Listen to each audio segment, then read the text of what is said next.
class, today we will be examining a lesson on motion. Today, I want you to first take a look at this diagram that's on the screen. And it says, I think motion is. I want you to take just a few seconds and think about how would you fill in these spaces around the word motion? What are some things that come to your mind when you think about motion?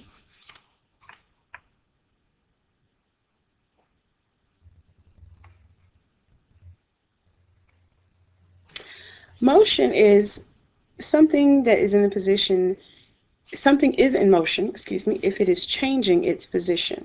So a lot of times when we think about things moving, the way that we know that they have moved is if their position has changed. When an object moves from one location to another, the position is changing. Determining whether something changes position does require a point of reference. So in order for me to know that something has moved, I would have to know, well, what was the point of reference of that object? Where did it start from? What was its starting point? And a change in its position from that starting point will indicate that motion has occurred. In our discussions today, we're going to be looking at standard S8P3. Students will investigate relationship between force, mass, and the motion of objects. Of course, we're only going to focus on the part of motion for now. We're looking at letter A, determine the relationship between velocity and acceleration. In this particular lesson today, we're going to examine 3 key vocabulary terms. 2 of them are listed here in your standard, velocity and acceleration, and we're also going to look at speed. Speed is the distance an object travels in a unit of time. Speed can be calculated from the following formula, which is distance over time. As long as I know the distance that something has moved and the time that it took for it to get to that position, then I can calculate the speed of that object. There are 2 types of speed that we're going to talk about. We can think of something as having an average speed, which is when you would use your formula. You find that by dividing the total distance traveled by the total time taken. There's also something known as instantaneous speed, which is the speed of an object at one instant in time. For example, if I am driving my car down the road and I want to know what speed I am moving at that particular point in time, then I would look at my speedometer, and that would tell me that my exact speed at that moment in time, and that is what will be called my instantaneous speed. If I want to know the speed that I traveled when I left my house to school this morning, then that's when I would calculate, I could use that to, I would calculate that by using average speed, which is calculated by distance over time. So there are 2 different types of ways that we could look at speed. We could look at speed as being an average speed or an instantaneous speed. Velocity. Now, velocity and speed are closely related. The speed of an object and the direction of its motion is what we call velocity. So speed by itself is just speed, but when we give a direction with that speed, then we would consider that to be called velocity. The velocity of an object can change if the object's speed changes, if its direction or motion changes, or if they both change. So those are some ways that the velocity can change. Look at the example. A car is moving west with a speed of 80 kilometers per hour. The car's velocity would then be considered 80 kilometers per hour west. Why can you say the velocity of a car changes as it comes to a stop at an intersection? If you said because its speed changes, then you are correct. Normally, when we're stopping at a stop sign, the speed of our vehicle is going to change from whatever we're driving all the way down to 0 so that we're stopped. So that's why the velocity of that car would change when you're coming to a stop at an intersection, is because my speed would change. So those are some ways that you can look at velocity. Velocity can change if the speed changes, or if your direction changes, or if they both change. Now, we were just talking about how velocity can change. Well, a change in velocity is what we call acceleration, which is kind of going back to our standard, the relationship between velocity and acceleration. Well, this is where we're going to examine that.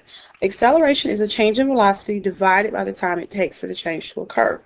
When an object changes its motion, it is accelerating. There are 3 specific ways that an object can accelerate. It can speed up, it can slow down, which is also what we call deceleration, or that object can also change direction. Changing direction would also indicate acceleration, because we just learned from the previous slide that that's the way that the velocity can change. So that would also be acceleration, changing acceleration as well. There is something known as what we call negative acceleration, and there's also positive acceleration. Acceleration is positive when an object is speeding up, and the acceleration is in the same direction as the motion. Acceleration is negative if an object is slowing down, and the acceleration is in a direction opposite to the motion. So there is something that we know as positive and also negative acceleration. And we're going to be able to examine that even more when we look at the next slide on calculating acceleration.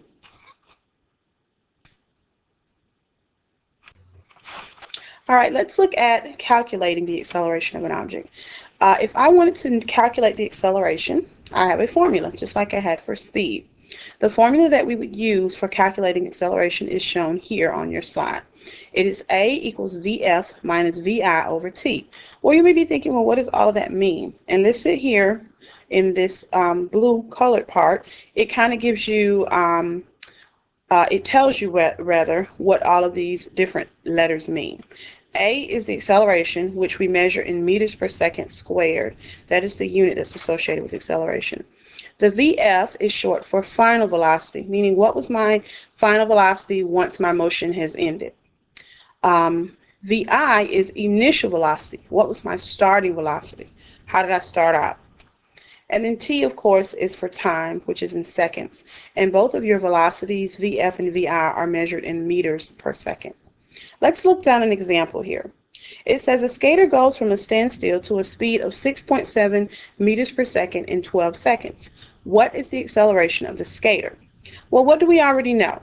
It says the initial speed of the skater was, it was at a standstill. So that means he's going from a standstill, which means he's at zero. He was not in motion. So that would be my initial velocity. Then the skater finally reached a speed of 6.7 meters per second in 12 seconds. So which is the final speed or velocity? We can look at the equation below. A equals, our final velocity was 6.7 meters per second, because that's the velocity that he reached. His initial velocity, like we said, he was at a standstill, so that means he's starting at a zero initial velocity, meaning he was not moving. And he did all of this in 12 seconds. So this is how I would set my formula up. I have 6.7 meters per second minus 0 meters per second over 12 seconds, which is equal to, I do my math here on the top, and I get 6.7 meters per second divided by 12 seconds. I plug those numbers into a calculator, and then this is what I would come out with. I get 0.56 meters per second squared would be the acceleration of this skater. So it's a very simple way to figure out the acceleration. Typically, what we're doing with this type of problem, this is more of a simpler type of acceleration problem. We know what our initial and final velocities are. We know what the time is. And then all we have to do is plug our numbers in and do the math. So this is a more simplistic way to calculate acceleration. Let's just review for just a few minutes what we talked about in our lesson today. We've looked at motion, and we've talked about how do we know something is moving? Well, we know it has moved if it changes its position. We looked at the words speed, velocity, and acceleration, which kind of gives us some words that we can use to describe a change in motion. Remember, your speed is when you are calculating the distance by the time. Your velocity, which is very closely related to the speed, is just the speed plus the direction. So instead of me just saying I'm traveling 80 meters per second, I would say I'm traveling 80 meters per second west, which would indicate a velocity. Then we also looked at acceleration. Acceleration, remember, can be negative or it can be positive. If it's a negative acceleration, typically that means I'm slowing down. If it's a positive acceleration, that typically means I'm speeding up. Acceleration can be calculated by using a formula, and plugging your numbers into your formula will give you the acceleration of that object. We also talked about, the relationship that exists between velocity and acceleration, and how is it that the velocity of acceleration can change. Acceleration can either mean that you are speeding up, you're slowing down, or you're changing your direction. And all three of those situations would indicate a change in velocity, which is what we call acceleration. That ends our lesson on motion for today.